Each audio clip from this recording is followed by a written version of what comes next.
Okay, so today we're diving into something uh, pretty major, something with some serious potential consequences, especially for us here in the U.S. Yeah, this one's hitting close to home, that's for sure. Big time. And it all stems from a really interesting, actually pretty startling report that just came out of the Kyiv Post. Right, and it's all about the war in Ukraine, obviously, but specifically about how this whole thing might actually end. And, well, let's just say America's role in that potential ending is, well, it's causing some waves. It is. So the piece we're talking about, we'll link to it in the show notes, of course, but the title really says it all.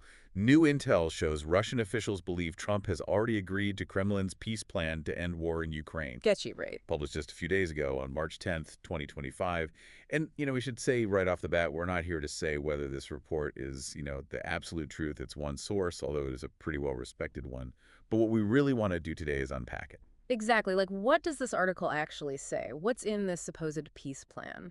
And then the big question for us here, what could it mean for the U.S., for our foreign policy, and honestly, what does it mean for you listening right now, just trying to make sense of what's happening in the world? Because, I mean, let's face it, this conflict in Ukraine, it's not going away anytime soon. And this report, well, it's suggesting things could get even more complicated. Way more complicated.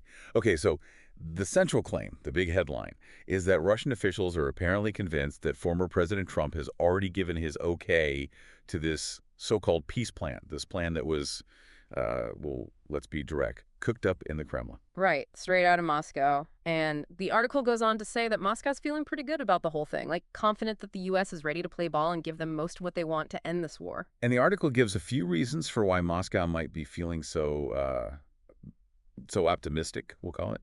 They point to, well, first of all, there have been direct talks between Trump and Putin. We know that's happened. Yeah, can't ignore that. And of course, those peace talks that have been dragging on in Saudi Arabia, the U.S. is at the table for those, even if we're not directly negotiating with Russia there. True, true. And then there's this overall sense that things have warmed up a bit between Washington and Moscow. The tone, the rhetoric, it's less icy. Definitely less Cold War-ish. Yeah. And all that combined, it's not hard to see why the Kremlin might think, hey, maybe we're getting somewhere with this. Right. And you know what else is interesting? When the Kyiv Post reached out to the U.S. State Department for comment, they didn't deny it. Oh, they were very careful with their words, for sure. Didn't confirm, but didn't deny, which in these situations can tell you a lot. Exactly. Because if this was completely off base, you'd think they'd just come out and say, nope, not true, but they didn't. So that leaves this whole thing kind of hanging out there. For sure. Adds to the intrigue, you could say. Totally. Okay, so let's get down to brass tacks, right? What's in this so-called peace plan?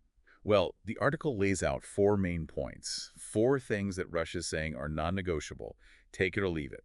And get this, the article claims Washington is basically ready to say, take it. Which, if true, would be a pretty massive shift in how the U.S. is approaching this whole thing. And for our listeners in the U.S., this isn't just some abstract geopolitical chess game. These points, these demands, they could have a real impact on how we operate in the world, on our relationships, on, well, on everything. No kidding. Okay, so point number one. Russia wants all Western military support to Ukraine to end. Full stop. That means the U.S. would have to cut off all those arms shipments, all that intelligence sharing, all those training programs for Ukrainian troops. Big ask, right. And think about this. The article doesn't really make it clear if this just means U.S. aid or if it includes all the stuff our European allies are sending too. Oh, that's huge. Yeah. I mean, if it's everything, if it's a complete cutoff, that's a game changer for Ukraine. Makes it a whole lot harder for them to defend themselves. Absolutely. Point number two, and this one's a doozy. Russia wants the whole world, including the U.S., to officially recognize those territories they've grabbed as part of Russia. Yeah, not just Crimea, which, as you know, they snagged back in 2014, but also those other regions they've taken over.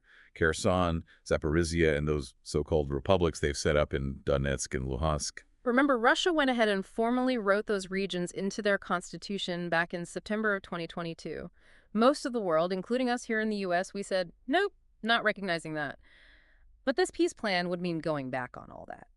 And for the U.S., that's a tough pill to swallow. We've always been big on supporting a country's right to, exist, to be sovereign, to have their own borders. This would go against all that. Yeah, a major shift in principle for sure. Okay, ready for point number three?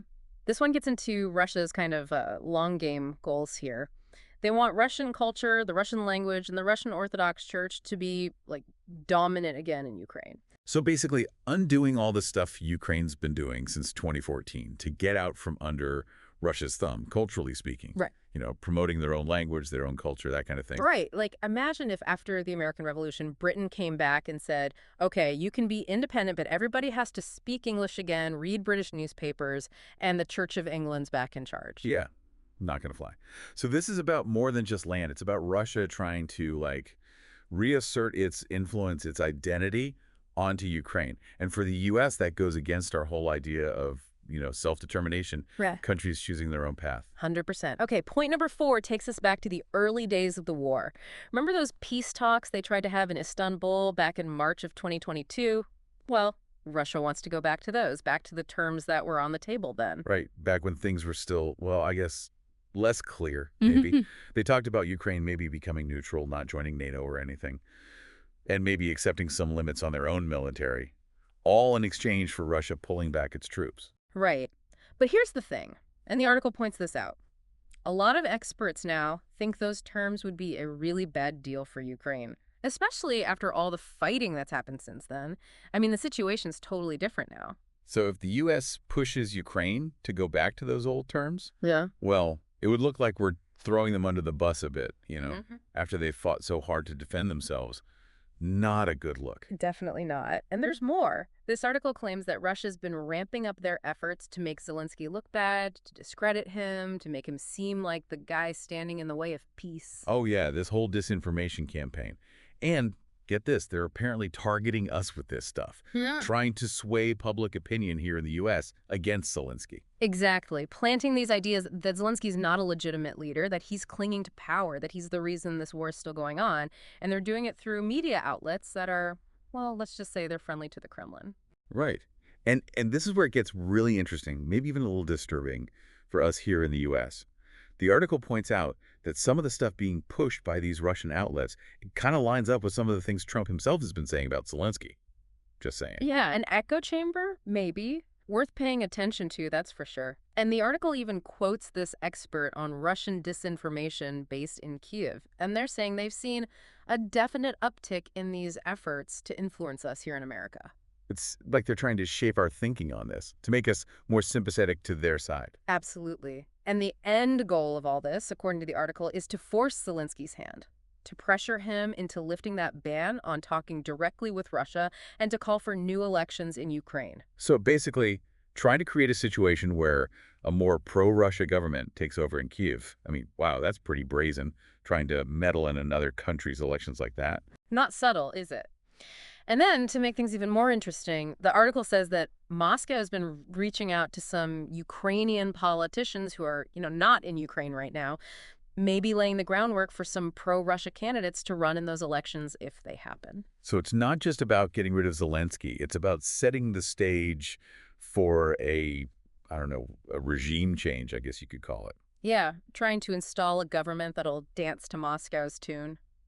Pretty high-stakes stuff. No kidding. Yeah. And here's something that adds a whole other layer to this. The article says that a top Ukrainian intelligence official has confirmed that all this is legit. Like these documents, this plan, Russia's intentions, it's all real, they're saying. Which, coming from Ukrainian intelligence, that carries some weight. They're not just going to say that lightly. It means they're taking this seriously. Big time.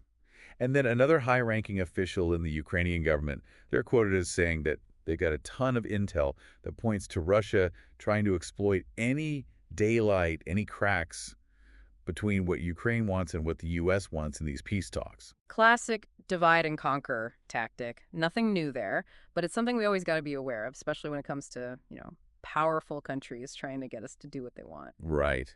And this whole thing seems to be causing some tension with our allies, too. The article says that Washington leaning towards Moscow's position, it's caught some of our friends, especially the Brits, off guard. They've apparently voiced their concerns to Ukraine about the U.S. seemingly backing off. Yeah, not a good look for the whole united front thing we've been trying to project with our allies. And remember, NATO, that whole alliance, it's all about collective defense. If one member is wavering, well, that weakens the whole thing. Makes you wonder what's going on behind the scenes, what conversations are happening. Now, the article does include a statement from the U.S. State Department. They don't mention this specific peace plan or say whether we've made a deal with Russia. Nope. They're very diplomatic about it. They just say that the whole point of these peace talks is to get both sides, Ukraine and Russia, to the negotiating table. Right. And they say both sides are going to have to make some tough choices, that there's got to be compromise. Yeah, but they're really careful not to confirm or deny any of the specific claims in the Kiev Post article, which, again, leaves a lot of questions unanswered. For sure. And you know what's even more interesting? The White House didn't comment at all. They didn't respond to the Kiev Post's request for comment. And in Washington sometimes, saying nothing says a lot. It does. And, all this together, the lack of a denial from the White House, the careful wording from the State Department, it kind of adds to the sense that maybe there's something to this report, that maybe there's more going on behind the scenes than we're being told. Right. So for our listeners here in the U.S., what does this all mean? Well, this Kiev Post article is painting a picture of a Russia that's feeling pretty darn confident that they've got the U.S., at least to some degree, on board with their plan for how to end the war in Ukraine. And this plan, it's not exactly what you call favorable to Ukraine. Nope, it's not. It could mean Ukraine losing territory, having to accept limits on its own military, maybe even having to roll back a lot of the progress they've made in establishing their own distinct identity. And of course, there's the whole thing about Zelensky's future, which is, up in the air with this plan. Exactly. So big questions for us here in the U.S. What happens to the war if we start pushing Ukraine to accept these terms? How will Kyiv react? What will our allies think? And what about us, the American people? How will we react to this kind of shift in our foreign policy? Yeah, and what about the bigger picture? What message does this send to other countries, about our commitments, about our reliability as an ally? It's a lot to think about. It is. It really makes you wonder what piece of information, if we could just know it for sure, would unlock this whole thing? What would make everything click into place, make us understand what's really going on and what it all means? And how would that change your view of this whole situation? What would be the game changer for you? It's something we should all be asking ourselves because this is far from over. Definitely not over. Not by a long shot.